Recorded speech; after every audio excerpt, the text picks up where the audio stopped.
Hi, I'm Tanja, and I'm going to share the number one reason why persons with a high salary still continue to live paycheck to paycheck.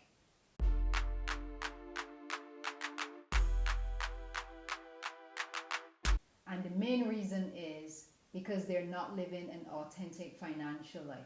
Yes, I speak a lot about authentic financial living.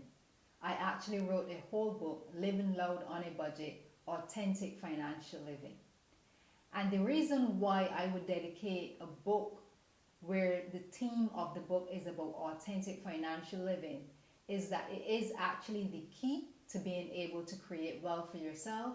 It is the key to being able to live within your means, and it is the key and the difference between thriving and not just existing.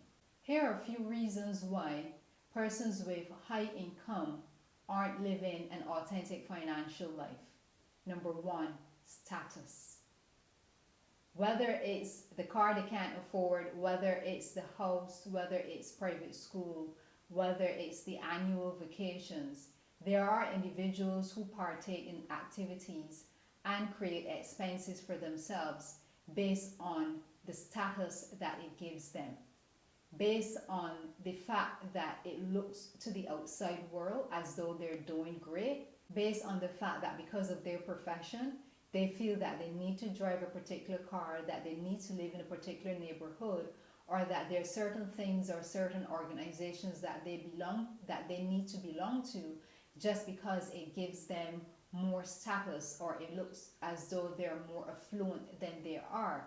The reality is that even if you have a decent salary and you don't have a trust fund or you're not born into wealth, then chances are you can't actually afford to do all of the things. There may be some of the things that you can afford. There may be some that you can afford not every year. Like you may not be able to afford a big vacation every year, but you may be able to afford it every few years. But to be able to afford the big vacations as well as the expensive cars, as well as the expensive housing, chances are you're not going to be able to do that. And unfortunately, people are more occupied with status and more occupied with what the image that it looks like than they are about what they can actually afford and living below their means. Number two, in authentic financial living is to not be emotionally spending. Healing is something that I think that persons who have gotten to that point in life where they have established themselves, where they've worked hard, and where they have been able to achieve certain things that they need to spend the time on. If you have not healed yet from maybe your childhood trauma or maybe the trauma of just being in the field that you are in or rising to where you are, whether it's in a 9-to-5 job or whether it's in your business. Because let's face it, if you've really started from the bottom and you've really had to pull yourself up, there's a certain level of stress and challenges that you go through just trying to keep your head above the water or just trying to achieve those goals that you set for yourself. And along the way, you're going to have to spend the time and in some cases the money to be able to bring yourself to that point of healing. Because if you've gotten to that point and you've not yet healed and you have this nice salary that you're currently sitting on, but every day you get bogged down with the emotional challenges and you go out and you buy things that you don't need, expensive watches, expensive shoes, just because you're not able to manage the feelings that you have from your work environment, then you're not going to be able to live within your means. And if you're not living in between your means, then again, you're not living an authentic financial life. And it doesn't matter what that salary is, because it comes down to how much of it you can keep and not necessarily how much of it you can actually earn. The third reason why you may not be living an authentic financial life actually comes from your upbringing. And it's one of the topics that I covered in the book where I spoke about traditional behaviors. And under the category of traditional behaviors, I touched on the topic of favoritism or classism, which is something that's very prevalent in the Caribbean, even though we don't want to talk about it openly, or even though we may want to think that it no longer exists.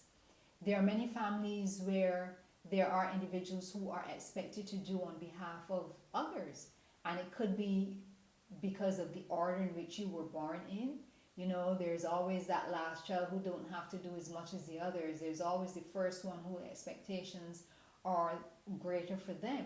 It could be in terms of even colorism, and you may be from a family where there are mixed complexions, and unfortunately they're all not treated the same. And these are issues that will continue to play out within the family setting, and that will follow individuals unless they are able to set boundaries.